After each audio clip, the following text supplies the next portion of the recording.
leadership team put together that is composed of several members of RPS and also around the community who have done a dive into exploring how to make a response to the trauma that is making students also unable to learn when they come into their school day. So this team is focused on an implementation of a framework of trauma responsive practice that integrates both into the school environment of 7 pilot schools starting in this school year, and also developing a pipeline of neighborhood-based support and resources for the students and their families.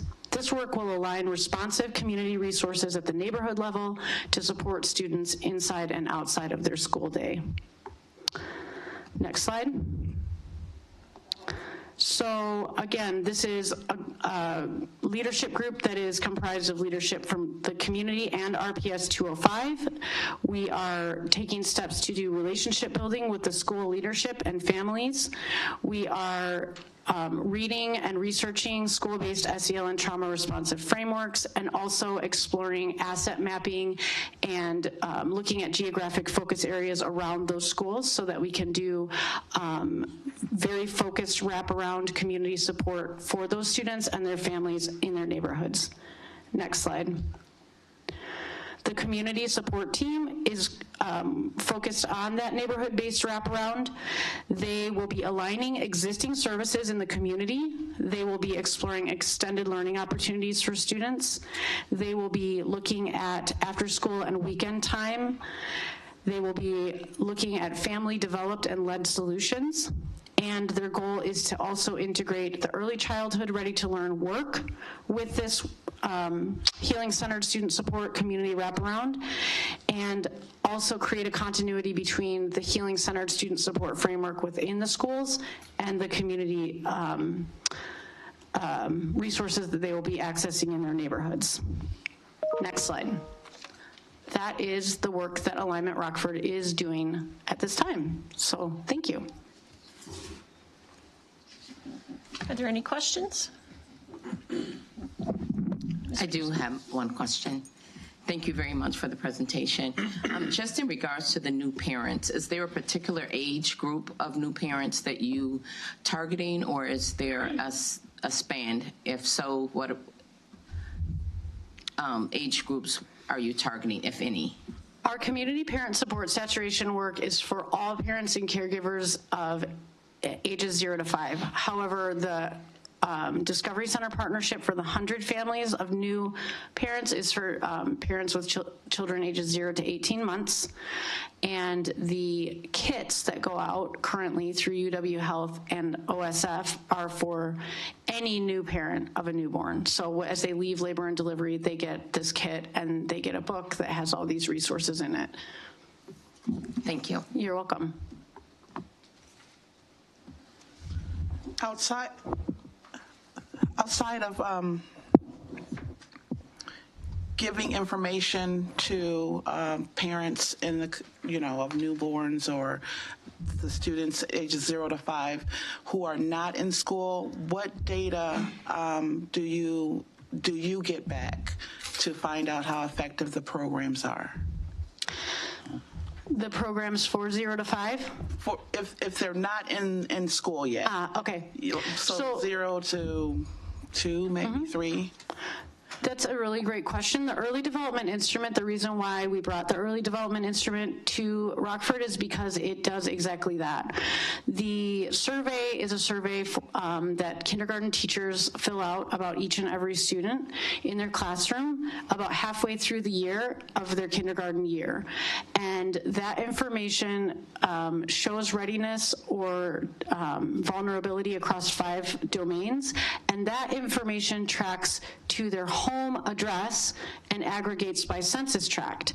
So when you use the EDI tool, you are looking at the vulnerabilities and readiness of students at home and looking at what's happening in their neighborhood level. So you don't see individual students, but you see by neighborhood where their vulnerabilities are and where their strengths are.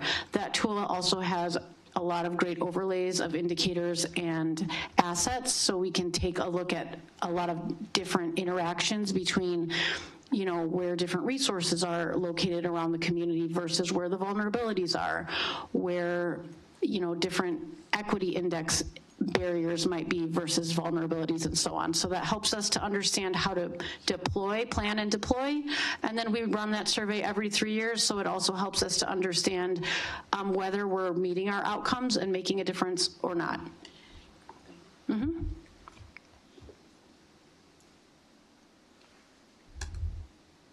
Anyone else have any questions? Okay, that will conclude our report. Thank you. Thank you, Ms. Stanford. Mr. Carpenter will now lead the Performance and Monitoring Committee portion of the meeting. Thank you.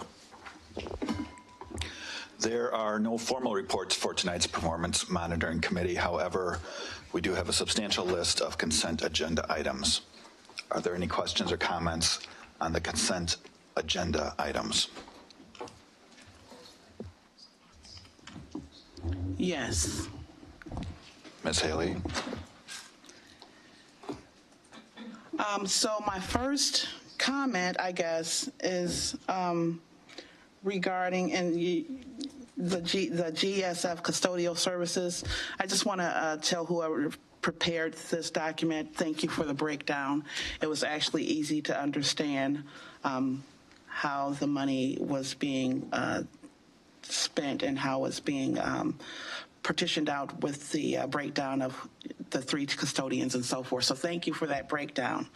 The second comment I have is regarding, that is S, I believe. It's the Huron Studer. Okay. Now my questions here are, how is this different from the Safe and Civil Schools?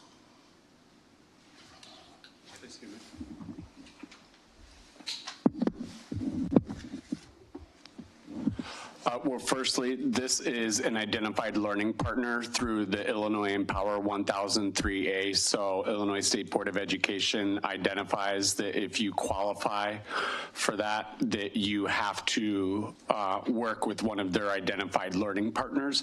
So the Huron Studer is one of those identified partners that Kennedy has to choose from. The reason that Kennedy went with them, the emphasis isn't quite the same as CHAMPS, where, you know, CHAMPS is that acronym for how you identify what's going on in terms of classroom management strategies. This is more so for leadership development for the leadership team at Kennedy and growing their capacity to lead that school improvement work. Not as much the classroom management training that the teachers got. So with the materials that are being used, it's just for, they're just going to be available for consult for this school year, but will the schools have access to those same materials beyond the school year? Yeah, the idea is that they would be under a 4-year plan with the 1003A. So first year being a planning year, and then the following years would be executing on that with the idea that they would maintain the same learning partner and direction for their school improvement strategies. Okay. And other than the principal and vice principals at the school, who comprises the leadership team?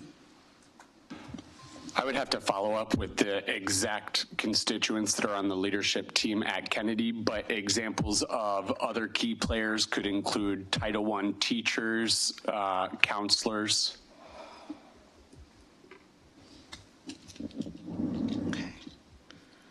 Okay, thank you. Oh, I did have one more, but this is having to do with the CKLA Amplify, that curriculum that's being proposed for, I believe it's Lewis Lemon, the IB school, and will it be, is it, okay, I know it's proposed for Lewis Lemon and the new IB school. What are the other schools that will this be going district-wide, the CKLA Amplify?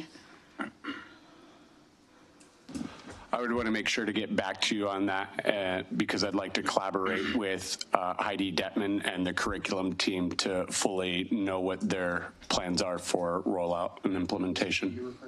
Yes. So, Ms. Haley, I believe the reason those two schools are being emphasized is because of their emphasis on a dual language approach. We saw that in the stakeholder committee meeting, and so I believe that is the reason why just those two schools, this is a supplemental resource to support dual language. Okay. So as a supplemental resource, this will not be the only tool that will be used. It is my understanding that this is in addition to, as opposed to instead of. Because my concern is about this particular curriculum is that it's kind of scripted and prescribed, and it doesn't allow teachers to have the autonomy they need if a student is struggling. It seems to go pretty much day to day, and there's no time to backtrack when it comes to basically testing a student or. I will make a note to Mrs. Detman and the curriculum team to provide additional feedback for you beyond what I provided so far. But yes, I think those are all important concerns, and I will make sure I relay that immediately. Okay. And one more question regarding the CKLA Amplify. Is this taking the place of Reading Horizons? No, that Reading Horizons is our foundational literacy. So CKLA is a supplemental resource with our elementary literacy in our integrated literacy block. So this provides teachers with some more structured resources for support for teaching, because our integrated literacy actually does exactly, Ms. Haley, what you said in terms of some ability to use different resources to do different assignments and lessons. So this is more structured support, but it does not replace Reading Horizons. Okay. Thank you. President Pearson. Thank you. You mentioned that Huron was one of the organizations that the State Board of Education approved. Do you have the names of the others and why? What stood out with this particular group versus the others? I would want to make sure that I do my due diligence and provide you a comprehensive list of the other partners that we have worked with. I can tell you that this is the first time that a school within RPS 205 has partnered with the Huron Studer Group as a learning partner. And so there was some extra vetting that was done by principal and my team in going through this, along with input from our I&I department over grants. But I'd be happy to give you a comprehensive list of who everyone has as a learning partner. Thank you. Yep. Are there any other comments or questions? That concludes the business of the Performance Monitoring Committee. Thank you. Thank you very much. Ms. McCall will now lead the Planning and Development Committee portion of the meeting. Vice President McCall. Thank you, Madam President. Before you, we have 3 items. The first A is the FY25 preliminary budget assumptions and multi-year projections. Dr. Greg Brown, the Chief Financial Officer, will now give an update on the FY25 preliminary budget assumptions and multi-year projections. Dr. Brown. Okay. As you know, we just did the FY24 budget last month, so we're ready to go for FY25. So next slide, we'll jump right into it.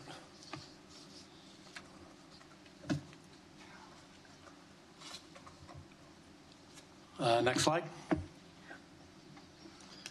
So we're going to start off and just high-level revenue assumptions. We've got some supplemental pages here that we'll go into a little more detail on, but 3 real big buckets of revenue for the ed fund in particular, and then we'll also talk about a couple of the other operating funds as well, because when we get to the end of this presentation, we'll actually have a projection, a 5-year projection of what things look like going forward. So initially on the revenue assumptions, As we talked about at the budget meeting in September, we did actually go into tier 2. So we lost some funding that we had in previous years, about $5 million worth of funding. So we are assuming that we're only looking at probably about a 1% increase, and we'll show you the impact on an upcoming slide. On the tax levy, and we're going to talk in a lot more detail about that, right now what we've assumed for the assumptions that you'll see at the end of the presentation is we've only included new property in the tax levy. We have excluded CPI at this point, even though we are allowed to take up to a 5% increase on the previous year's taxes. The CPI in December of 2022 was 5%. We're allowed to capture all of that. And then CPPRT, the corporate personal property replacement tax, we are estimated to decline, significantly on that. Based on, kind of the slowing of the economy and some of the other things that are going on with the, kind of the reduction on the spending with ARPESR. So next slide.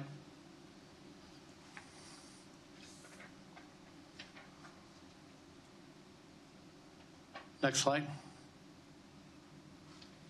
So this will show you the detail on the evidence-based funding. As you can see for FY24, which is the fiscal year that we're in right now, we got about a $3 million increase. The $177 million in the yellow bar represents the base funding minimum, and then that $3 million that you see there was our tiered funding. We're assuming that we're going to stay in tier 2 for FY25, and we're projecting that we're only going to receive probably about $2 million in tiered funding. So as you can see from those previous years on the blue bars there, that's a pretty significant decrease from what we've seen in the previous years where it was running anywhere between $8 and $12 million. The downside to that is whenever we would get those nice increases in the tier funding, that would roll forward to the next year. So the fact that we're just getting those small increases now of like $3 and $2 million, you can see how that reduction of the tiered funding really compounds itself over time by the loss of those dollars. So this really hurt us by going into tier 2. Next slide.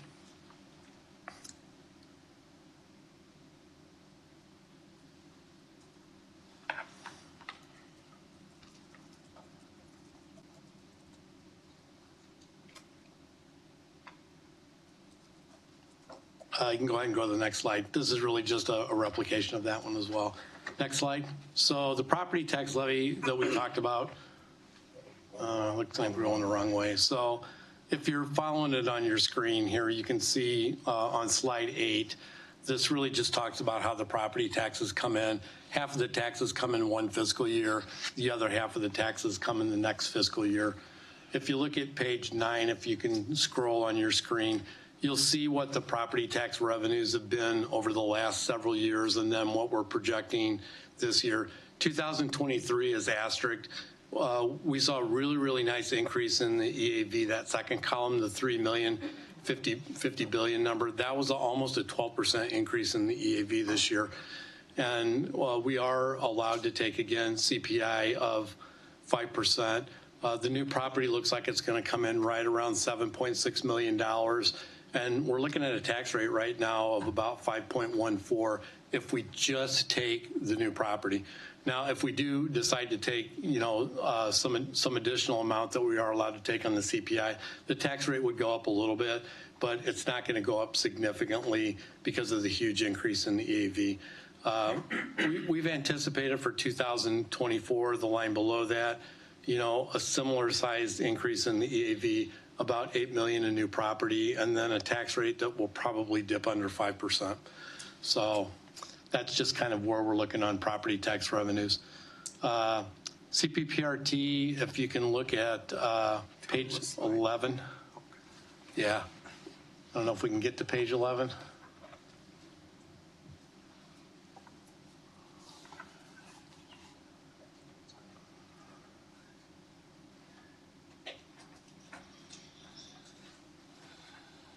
Keep going. Keep going. I don't, the page numbers must be different or something. I don't know what's going on here.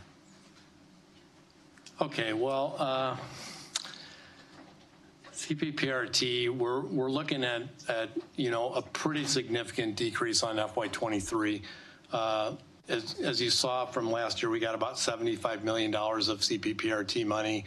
We're expecting that to go down to around $49 million, so basically a $26 million decrease. And then we're thinking for FY25, it's probably going to come down to about $45 million. So we are starting to see significant decreases, kind of all the way across the board. Now that CPPRT money goes into a couple of different buckets. So some of it stays in the ed fund, and actually a significant portion of it actually goes into the operation and maintenance fund. And so we have been putting about 50% of the needed revenue for the operation and maintenance fund has been coming actually out of the CPPRT money. So when we start to see a significant decrease in that corporate personal property replacement tax, it means that we're going to have to start levying more money, into the O&M to offset the decreases there. So that's one kind of a real big impact on the revenue side of things. Also on the debt service fund on the revenue side, and that doesn't really show up anywhere here, but I want to talk about it quickly, was we do actually get a large U.S. Treasury subsidy on one of our bonds that we have outstanding. It's the 2016 bonds. We get about $1.06 million a year in reimbursement from the federal government on that bond issue because of a special program they did back in 2016. We were a little bit nervous with the government shutdown because with sequestration, this is a payment they would not have made. And so we need the federal government to make sure that they get a budget done, coming up here in 45 days to make sure that we don't lose in on that Treasury subsidy. And then one thing that I think has been talked about here at the board before, in the debt service fund is a potential source of revenue from a county school facility occupation tax. And that's actually a 1% sales tax that school districts can actually put in place. And you can use it to abate real estate taxes. And you can also use it to help pay for capital projects. And so we thought it was probably a good time to bring this back up as we're embarking on another 5-year capital plan, just to look at some other sources of revenue that may be out there. And if this is something that the board's interested in, we can actually work to get a presentation put together, for the upcoming months. So that's something that you could learn more about if you do have interest in it. The county next door in Boone County does have it in place. They've generated about $23 million in property tax relief over the last 7 or 8 years. And it's been a significant source of revenue for that district. So those are really kind of the highlights on the revenue side of things. So looking at the expense side, you'll see for expenditures, we have plugged in salaries that would be equivalent to the negotiated contracts, and then all the others at this point, we're assuming a 4% increase. Supplies and purchase services, we've plugged in 3.5%. We think that's probably a pretty good number. A couple of years ago, they were running 5-6%. The costs have come back down a little bit. And on the benefits side of things for health claims particularly, we're actually projecting that to be flat. We've had a relatively good claims year, and we think we've turned the corner on some of those high costs that we've had over the last couple of years. So next slide. This is just a summary of the consumer price index increase, and you can see this is for 2022. It did end the year in December at 6.5. For levying purposes, though, we can only go 5%. That's actually in state statute. If you look at the next slide, you'll see how we're tracking for calendar year 2023. We're back on the upswing on CPI, and we really don't know at this point where it's going to end up, but it's probably going to be in that 4 to 5% range on CPI. Looking at the next slide, and then go to the next slide. So before we actually get to the projection itself, we have been working, obviously, on trying to figure out things that have been really beneficial from the Art Besser monies. And so there are some things that we are making sure that we're going to carry forward from Art Besser and use local dollars to pay for in FY25. And this is really just a listing of the things that we've identified that you know, have proven to be, you know, highly effective, you know, in schools, and then just some things that we know we can't do without, specifically like our cybersecurity type contracts and things like that. There are some things that we have been seeing benefits from that we have not included in the projections you're going to see on the next slide. So if you can go to the next slide. We have been paying a significant amount of dollars for early childhood transportation out of the ARPAS, or probably about close to $4 million worth of transportation costs for pre-K. Those have not been plugged into the projections that you're going to see on the next page. The extended day, Article 42, that we're doing in the elementary buildings, we have not plugged that in either. A lot of the community partnership work that we've done through Live, Learn, Play, we've not carried those forward either. And then a lot of the professional development work that we've done, we have not carried those forward either. So at this point, you know, we do not have a funding source to continue to do those types of things. So if we go to the next slide, and this one's a little bit hard to read, I know, just because there's a lot of numbers on a page here. But if you look at the first column, FY24, you can see that we were able to balance the budget. You know, surplus deficit is 0 halfway down the page there. If you look at FY25, right now we're sitting at about a $10 million deficit. The good news is that includes some of the strategic things that we're carrying forward out of the ARPAS money. It also doesn't include some of the things that we think have been pretty beneficial, like doing the pre-K transportation and things like that. So we're going to need some guidance from the board on, are there some things that we have not carried forward that you think are a priority that we should be including and trying to find money to be able to do?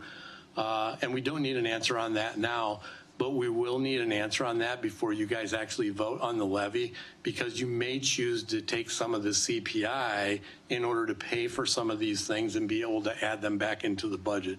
So we've probably got some time to think about this and talk about it, but we don't have a lot of time if we're going to figure out how to kind of close the gap.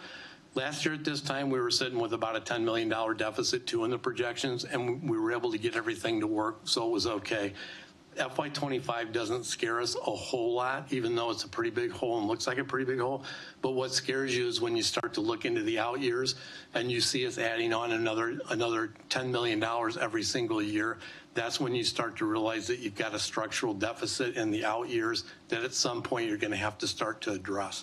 And so those are the things that we're going to be working on over this next year as well. But so there are some pretty significant programs that we don't have plugged in here right now, and just wanted to highlight those for you guys so you kind of know what we're looking at as we're going into the levy season to decide whether we do want to take some CPI to maybe be able to fund some of these other programs. So any questions on the projections?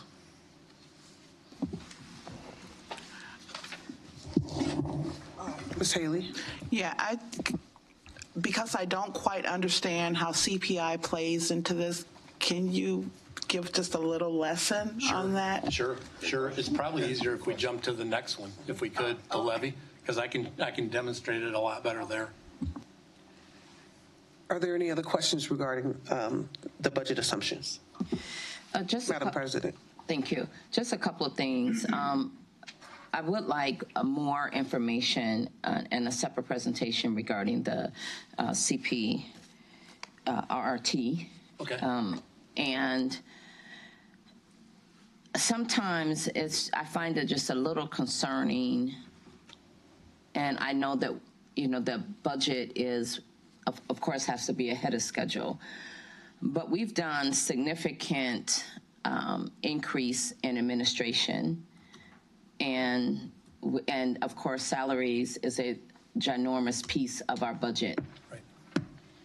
So, but it is worth noting that our first obligation is educating our students and providing transportation in order for them to obtain the education. So whatever we need to do in terms of our budget,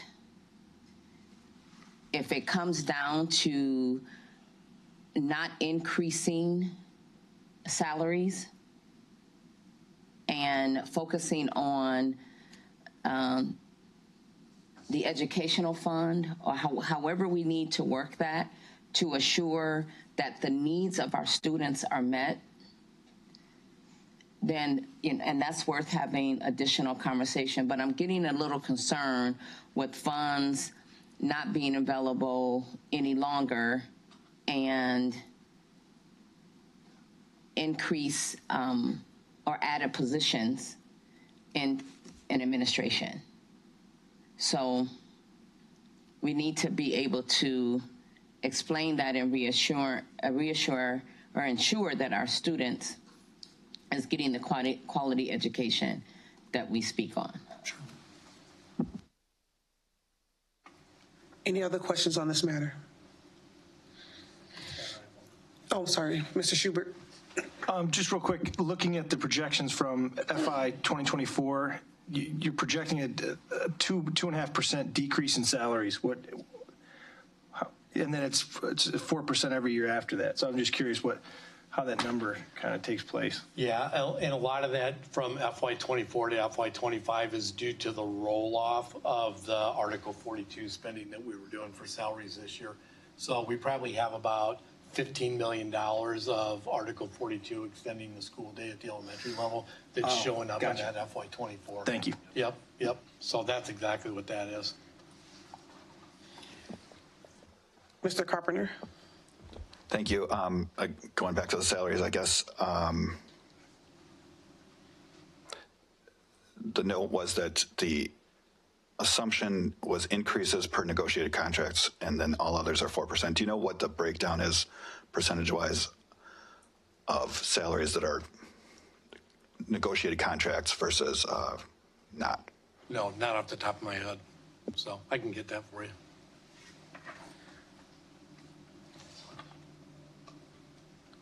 Dr. I certainly won't know it off the top of my head either, but I can tell you that the vast majority of our staffing costs are negotiated contracts. For example, there are well over 2,000 members in the REA alone, and we are just over, Mr. Zediker, 4,000. Right around 4,000 employees. So by the time you add up all of our collective bargaining units, where those are tied with, which we have 7, you're talking a really high percentage of the total cost is tied to those, and salary increases are tied to groups we collectively bargain with. It's probably less than 20% of our staff is non-bargaining unit staff. Mr. Carpenter. Oh, thank you. That's all. Are there any other discussion or questions? We will. The tax levy. Yeah, that's the next one. Okay, so the next we're going to give a preview of the tax levy. So Dr. Brown, Chief Financial Officer, will now discuss the options of the tax levy. So it's just easier to explain it with a visual reference there so you can really see what the impact of it is. So what we've laid out here are 3 scenarios, and there's obviously other ones that can go in between here.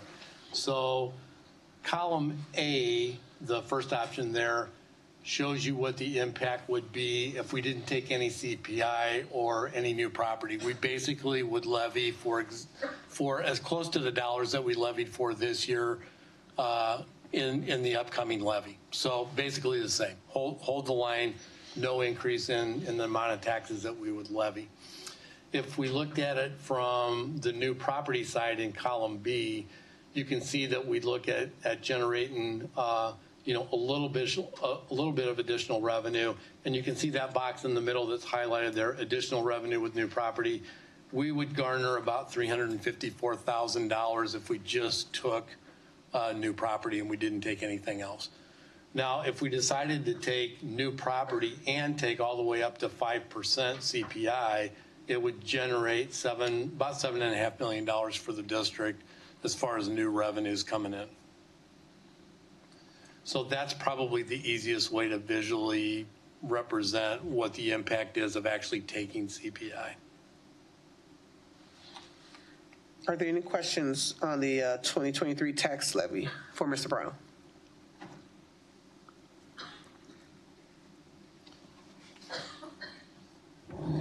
Okay, seeing none, the 2023 tax levy will be brought to the board at the November committee meeting for board direction on which levy option to move forward.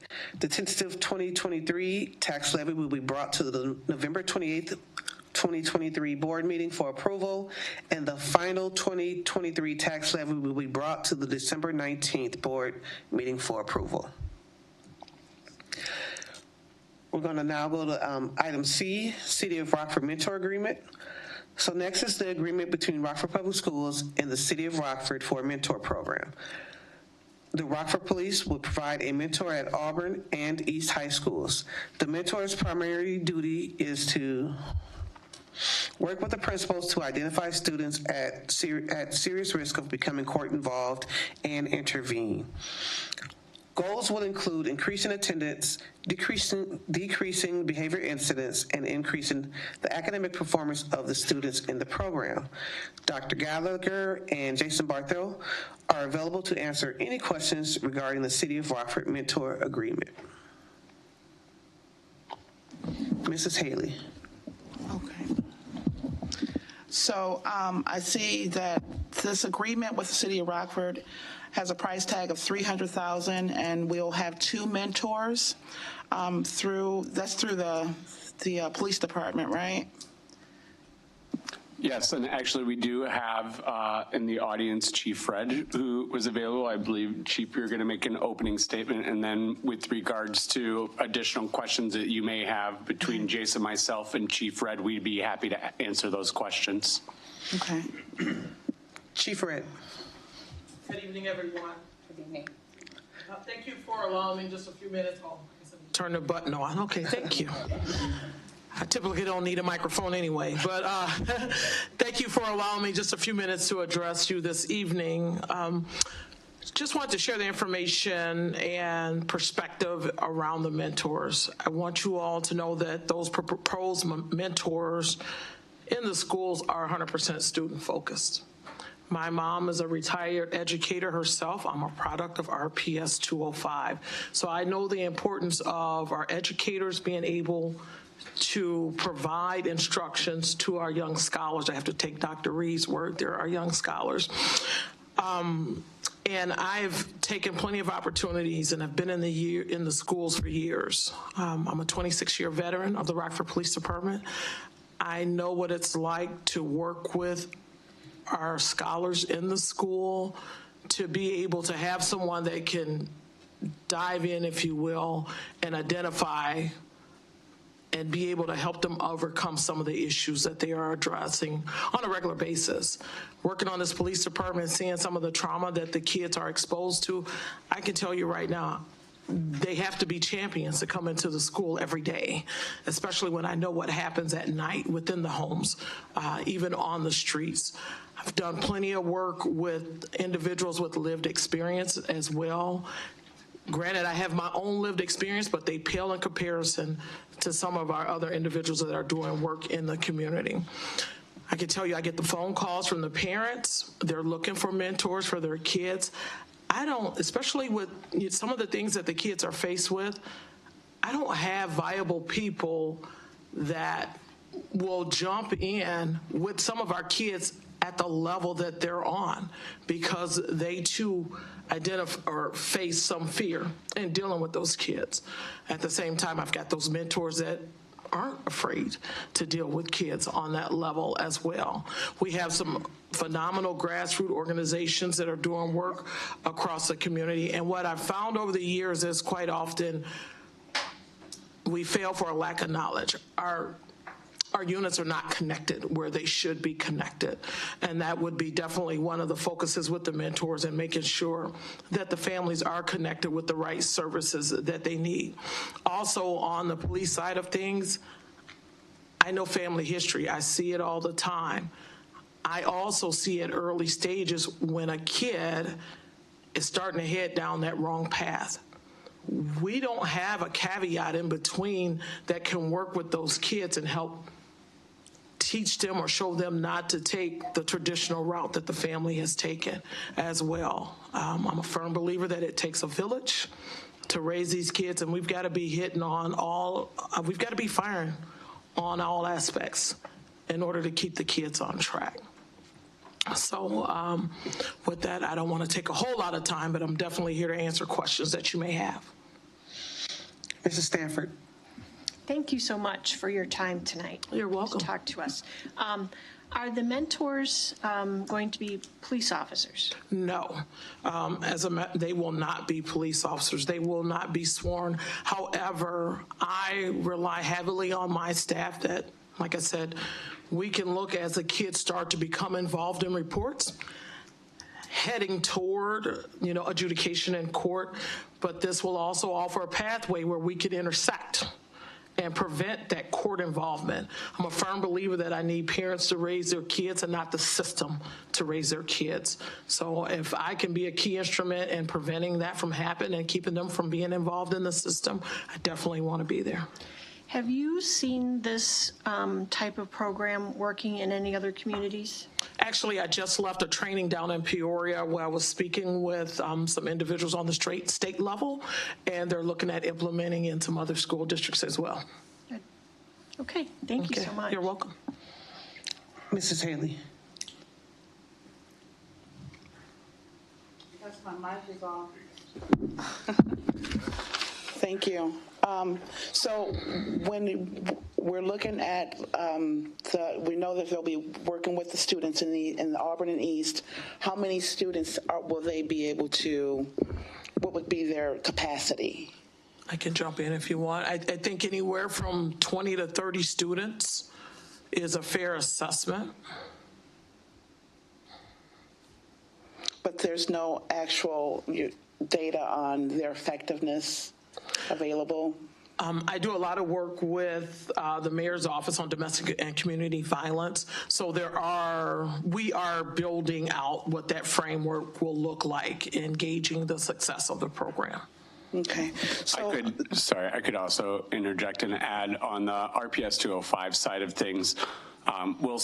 We have our systems in place, for example, the Panorama platform, where we would be able to input intervention plans for the caseload of students, and we could monitor the amount of inputs, the amount of check-in, check-out time, the amount of wraparound services provided, and be able to monitor whether or not we're seeing improved outcomes for our students, attendance, behavior, academics, otherwise. Dr. Jarrett? If I may, Ms. Haley, I also just wanted to interject that one of the things, this was sort of born out of opportunity. We've had a difficult time fully staffing our resource officer program. And one thing that I don't think I've done a good job as a superintendent of kind of sharing with the board is one of the whys behind this is we do have an opportunity to eventually fully staff and just go back to a pure resource officer-based model. And you're correct, there aren't a lot of national models here, but we do think there's something really that I'm really inspired by to think differently about what the definition of keeping students safe looks like. And I think, yes, we could continue to add resource officers and security guards. I am really excited to, admittedly, potentially pave some new ground here with our partners with the Rockford Police and the City of Rockford here in thinking differently about that very significant investment we make in resource officers every year. And so we have partnered with Chief Red to develop this, and we fully acknowledge while this is a little bit out of the box thinking, we also believe that this could potentially be a model where we can enhance trust. Resource officers are supposed to and often are an incredible resource to build trust and support in schools, but there are students and families that have a very difficult time connecting with resource officers despite their best efforts. And we hope this is another layer, another opportunity to be that trusted adult in the lives of some of our most vulnerable students. We are certainly not looking to do this as an unlimited time frame. I think we're looking at a 2-year pilot here, and we're going to very rigorously study the impact of it. But I did want to just talk about the pool of money we're investing differently here actually is that resource officer pool of money. And I think we're thinking, I hope, in a way that other districts will think if this works. So admittedly, not a ton of school districts have tried this, but we think this is a worthy idea that the chief of police and the police department have come up with. And in actuality, I probably would support this over school resource officers. But I mean, I guess my next question in reference to this is, again, the price tag. The $300,000, you said that's over 2 years, so we're looking at paying a salary of what to the resource officer or this mentor? I think all in cost about max of $75,000 per year per employee. So that would include salary and benefits. Okay, thank you. Mr. Schubert? So as far as the search committee for filling this role, who will be on that search committee? Is that going to have all representatives on it, or how's that looking?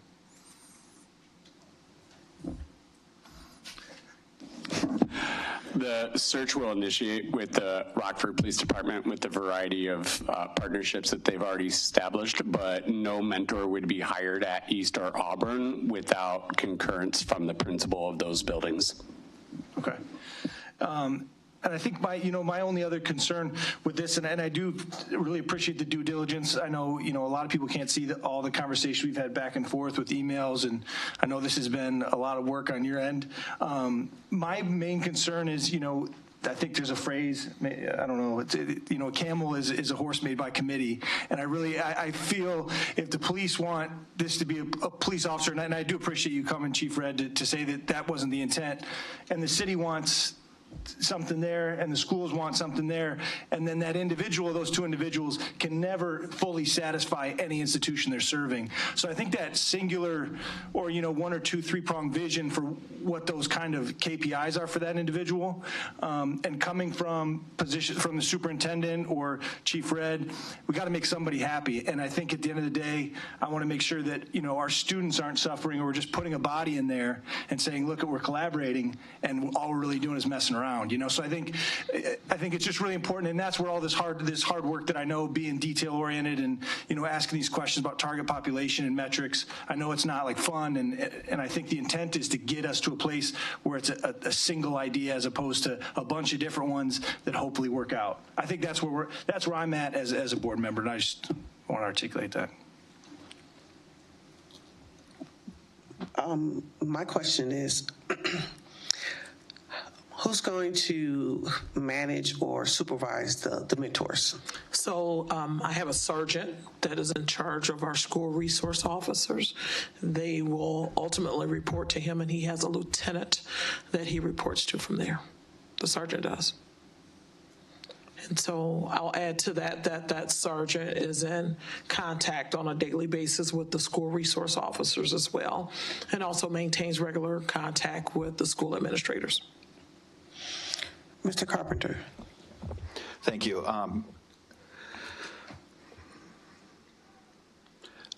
Just in the letter of agreement, it says the mentors are explicitly not intended to be engaged with students for the purpose of assisting in RPD investigations or gathering information for any investigations. And then it says that, well, so what I'm trying to figure out is there if a student says something that would be concerning to a law enforcement official, says that to a mentor, and the mentor's boss is a police officer, I'm trying to figure out what the mentor does with that information. Let me jump in and add that our mentors aren't involved in our criminal investigations. Are not, did you say? They are not involved in criminal investigations. So and I understand there's some other questions around specific information being fed over to the police department. We have adult individuals that we work with on a regular basis that provide law enforcement with information. So I don't need that at a kid's level. So, and go ahead, I'm sorry. I would add to part of the training that would be provided by RPS 205. We have virtually all of our school-based staff members have to take mandated reporter training with DCFS. So we would certainly make clear if a student is going to share with a mentor that they intend harm to self or others, that we would have the right channels in place for that mandated reporting.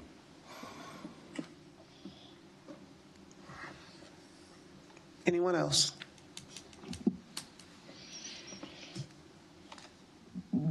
Madam President. Yes. First of all, thank you, Chief Red, for taking time out of your schedule. Not that you don't have anything else that you could be doing in this very hour, so we certainly appreciate your presence and sharing with us on today. I can't stress enough how imperative it is that we convert to more mentoring in our schools as opposed to a police presence.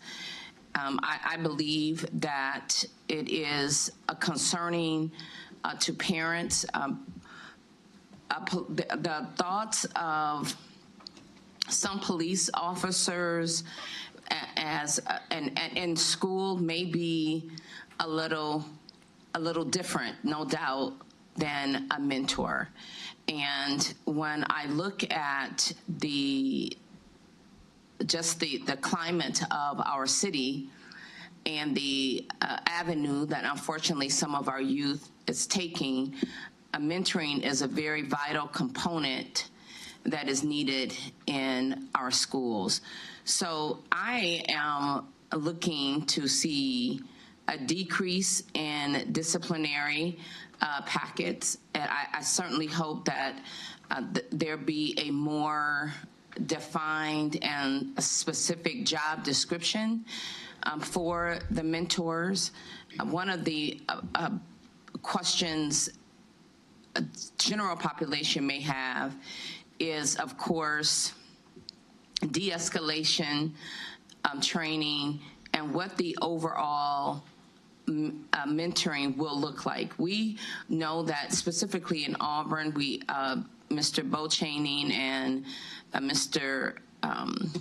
Turner, Tony Turner is doing an awesome work there, and I believe that their mentoring could be modeled. It has been evidently very effective, but we can never have enough mentors for our students. We definitely want to make sure that everything that should be in place in terms of any specific training that they need or background checks, the questions like that came up before, but I really appreciate the collaborative effort in coming to a resolution to decrease school violence and violence outside of to and from school. There's so many components to that. So thank you very much, and I look forward to obtaining even additional information on how this will overall look. You're welcome. Any other questions? Thank you, Chief Fred. You're welcome. Next, we will give a preview of the consent items. The following items will be presented on the consent agenda for the October 17, 2023 board meeting. One item is A, Navigate 360 District Worldwide Virtual ALICE Training. ALICE training is currently delivered in person by Rockford Police Department, traditionally on a SIP days. There are a limited number of available days and officers to efficiently deliver the training in a timely manner for the number of schools requiring the training. Mandated virtual ALICE training will ensure that all RPS staff members will have the information required within the first 2 weeks of the start of school. The Navigate 360 Learning Portal also provides age-appropriate lesson plans and activities to empower teachers to prepare their students with the necessary material. Are there any planning consent agenda items the board wishes to have pulled? No, that's not. So that completes this report for the Planning and Development Committee. Thank you, Vice President McCall. I will now present on the preview consent items for the Governance Committee. Policy 7.60 is revised at the board's request to provide further detail regarding what may be included in a residency investigation. Item B, Board Policy 7.270 is revised to reflect a change in Illinois law requiring school districts to maintain a supply of opioid antagonists to address situations involving opioid overdose in the past. The maintaining a supply of opioid antagonists was optional. So the opioid antagonist is no longer optional, in this policy. Are there any questions for the governance consent items?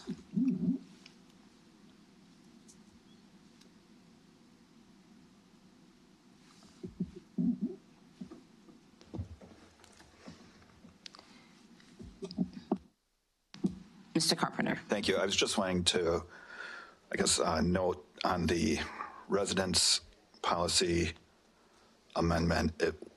That's being presented at the request of some members to include the more information about what's actually done in residency investigations, I guess. Is that fair to say?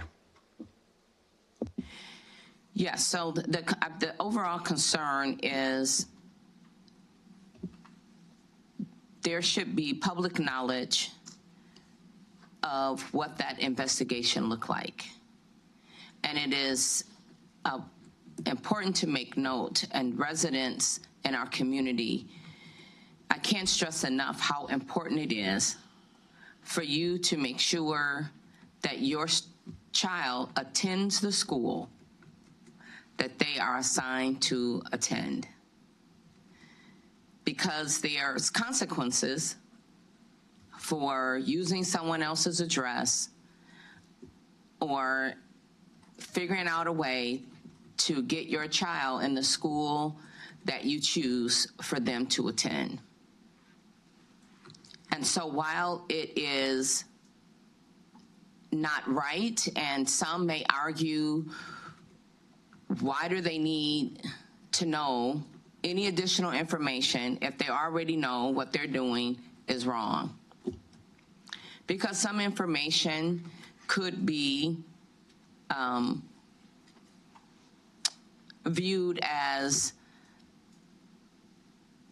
private, and I think the community need to understand privacy where it relates to already breaking the rules or not following the guidelines of the district. Thank you, and not just for schools outside your zone, but students outside the districts trying to attend schools and in the district when they're not paying property taxes here, or that's costing all of our. Obviously, not paying property taxes isn't the issue, but living in the district and is what the investigations are also involving. Correct? That is correct. Thank you. Lori, did you have anything that you wanted to add to that? No, that is correct. It addresses for non-district residents and the requirement that they attend their particular district school residence. So just for public information, whatever the guidelines are in place for you to follow, just simply follow them. And it can avoid unnecessary cost to either the district or you personally. So it's better to be just proactive, because eventually it will come to light and be revealed that the student attending Rockford Public School that should not, or a school within Rockford Public School that they should not be attending, causes other issues. Is there anyone else?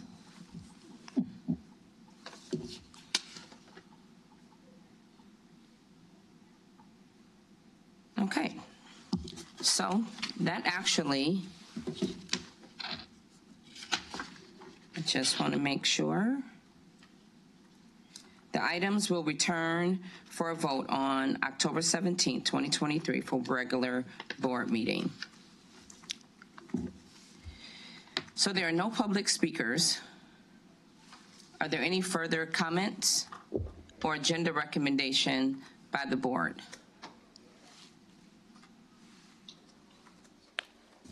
Ms. Haley? Regarding the presentation. So regarding the presentation we had last week regarding integrated math and the fact that 30, I believe, and forgive me if I don't have the numbers correct, 36% of the teachers were participating, and over 6 years, we are at a certain point. I was wondering if we could discuss that a little bit more, because I would like to see data that shows if the progress that has been made, is it because of using integrated math, or despite if because of the teachers that are using integrated math or those that are not. So is integrated math causing us to move forward or improve those math levels or not? And what classrooms are using it, what classrooms are not, so that we can gauge if it's working or not. The information we have does not give us that disaggregated data. So you are referring to the 30% of implementation over the period of 6 years. Am I understanding you correctly? Okay, I do recall that. Mr. Zediker, what was that, Mr.? Yes, and I can follow up with that. So with integrated math, what we've decided to do, and we can absolutely revisit that anytime the board wants to do so, and I will make note of that along with, I have 4 other follow-ups from tonight's evening, but what we will do with integrated math is we are actually going to come back to the board 3 times, I believe, twice more, excuse me. We introduce it, and then we'll come back 2 more times. And so what we've actually committed to do is to do a multi-year study to do all of the things you just laid out, Mrs. Haley, to disaggregate the data, to define clear success metrics.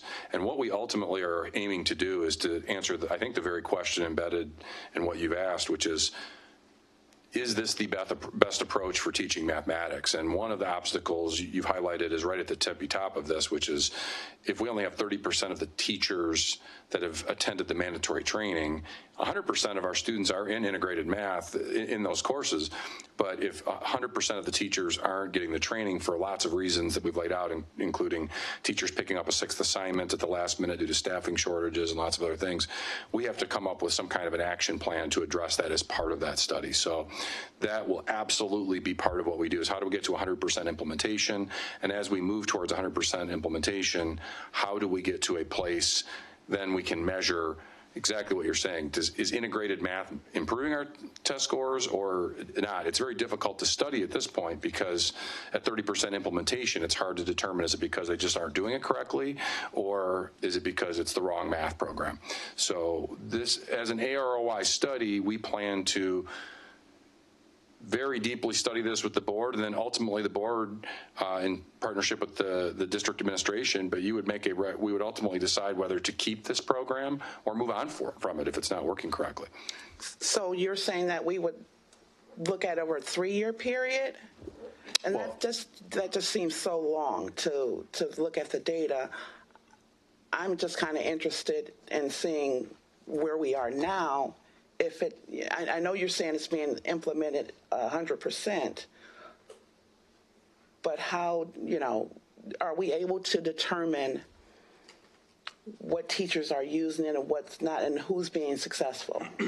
I think we can certainly provide some immediate follow-up on that to provide some additional front-loaded information on, do we have some kind of places where, some classrooms where we have good results that we can lean on the with implementation, is what I'm hearing there. Absolutely. Okay, so I think that there may be some core issues that we want to take into consideration. So there is the whole training piece. So you keep in mind, it was 30% implementation over a period of 6 years. So the greater question is, what difference do we project it will make carrying out an additional 3 years, and what will change that will, how will we get the teachers to the training and training is not mandatory. If they still have an option to attend the training, you take a risk of getting the same results. So to continue on an additional 3 years on something that appears to be ineffective or have been ineffective over a period of 6 years may not make sense. So I think that is worth giving some thought to and looking at another option as opposed to an additional 3 years.